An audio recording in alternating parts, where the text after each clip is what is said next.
are duly recognised for the trauma they suffered and the immense supportive role they have played to the bereaved over the years, not just in passing on information and vital evidence of that day, because they were the ones there, but also at the emotional level of bolstering up some of the bereaved when they get very down, very demoralised. I know as a relative outsider in that respect that I always feel privileged to be involved in a campaign like this. I feel immensely privileged that that my views are canvassed, that what I say considers some worth, that I have some skills which I can contribute, which assist this campaign, and also as well that other justice organisations from a wide range of justice campaigns support us, and again they stretch right around the world. Thank you very much. Steve, at this time I have to give to Sheila, and you can record it, and I think this is the last thing. Just give it. Well, hang on, let's get the camera back. Can you hear us or? Yes. Can you do that with one hand, or tell you what, let's give that a try, okay? All right, can you hear us? Yes. All right, so from the local supporters club in Greece, one of the three of us, would like to give you a football shirt. It's the first away football shirt we've got for the six-a-side football team we've got. And there's a dedication to the Hillsborough Justice campaign from all the Greek supporters. Oh, that's wonderful. This shirt is a winning shirt. We've won the first ever Supporters Club Cup last June. So we feel that it's a winning shirt, and you could win the whole story and give justice for the 96. So we would like you to keep them. To keep this shirt. And this is a flag. This is a Greek flag with our badge. And there is a very small dedication to the all 96 that all Liverpool supporters in Greece will never forget them. Oh, that is beautiful. It really is beautiful, and you know, again, I'm proud to accept that on behalf of the Hillsborough Justice Campaign, not just the shirt and the flag, but yes, the sentiments that go with it are beautiful, and we'd like to think that, you know, we take your winning shirt and it will be a winner for us as well. Yes. It's wonderful, and I really am moved. It's beautiful, and to do it on a day like today, which means so much to Liverpool fans generally, but to people involved in this group in particular, and that somebody has travelled so far to do this is a wonderful gesture, and as I say, I'm very proud to receive it on behalf of, Thank you very much. The group. We are proud to Thank think you. that people are trying to do the best for those people. Thanks very much. Thank you. That's wonderful. Thanks. Thank you very much, Steve. Thanks. Thanks. So.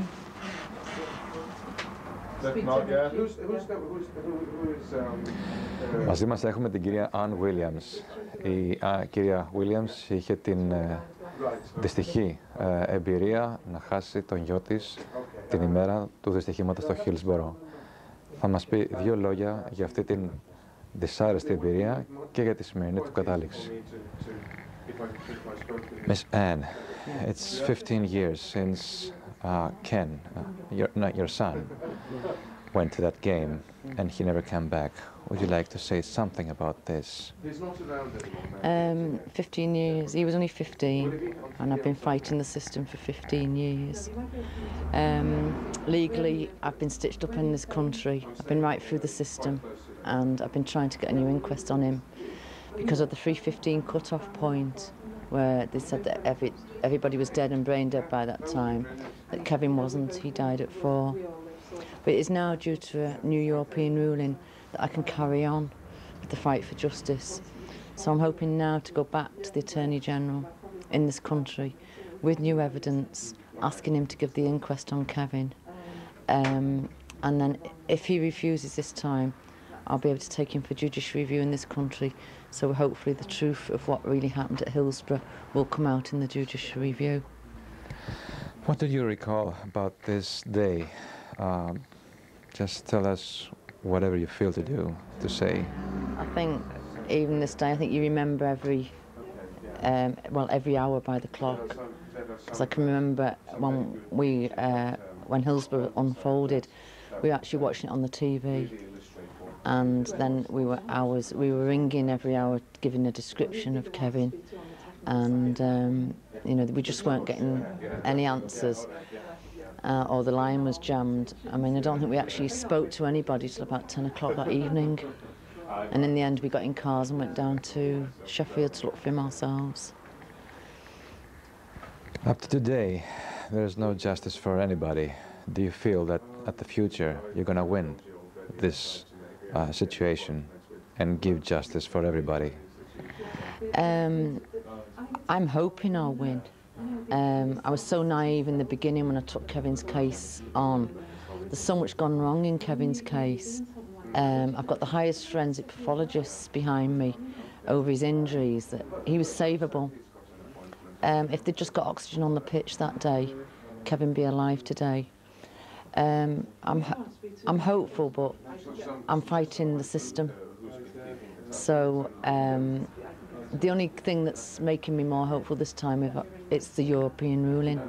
If I don't get anything in this country, legally, I'm stitched up in this country again, but at least Kevin will be lodged in Europe, even if it takes a few years for Europe to hear the case. Perhaps we'll get some justice later on, but I'm hopeful that it won't go that far, that if we do have to go for judicial review, it's like shaming the government that something has got to be done about Hillsborough. Not just Kevin, he's top priority because he's my son, but they did the same to the other 95. They died for lack of care, not in an accident. When the police cordoned off all the ambulances, sent the fire engines away, there was no care for them. The only people that looked after them that day were the Liverpool fans. And there were lay people looking after dying and injured. And only for those people we lost a lot more than 96 people that day. Would you like to send a message to Liverpool and to every supporter all over the world and make a wish about the future? Yeah, I actually take the emails in for our group, and I do deal with supporters clubs in Toronto and that, and I'd like to say to everyone, thank you for your support, because the money that comes in is the money that's paying for my barristers and my solicitors, and if I didn't have this support and the support to bring survivors' cases forward, we wouldn't be able to fight because we'd have no money to fight. So I'd like to thank everybody that supports us and believes in us, because we couldn't carry on without you. I see. And the wish? Just wish that we get justice, you know, for the 96, and then we can sort of get on with our lives. It's bad enough to lose a child, but for them to do this to us as well, it's cruel, you know, because you cope with the loss of Kevin, but you cope with the lies the system have done. So, you know, it's just, I don't think they've any right to do it. You know. Thank you very much, Miss Anne. Thank you very much. I feel strange about this situation, and the first time I'm making such an interview, and I never met somebody and to interview them, because to lose somebody is very, very tough. That's why I avoid to go to people. I get tired of it, but I won't go away, because I have to look at his, that was Kevin. Yes, I saw that. I know, I'm just so proud of I mean, do you want to take a copy? Yes, I'll let you have a copy of that. Do you want me to sign it? I love signing. Oh, yes, please. In the middle of Athens, and no, it's so polluted, isn't it? Sheila, you have to avoid this trip during the autumn. 6 million people living and working there. If you think that over 1 million every day goes into the city and gets out because of their job. 9 million. Do you reckon it'll be finished? Yes, at the end of June they're going to be ready. You know, there was this joke on the radio the other day that they've introduced this. Well,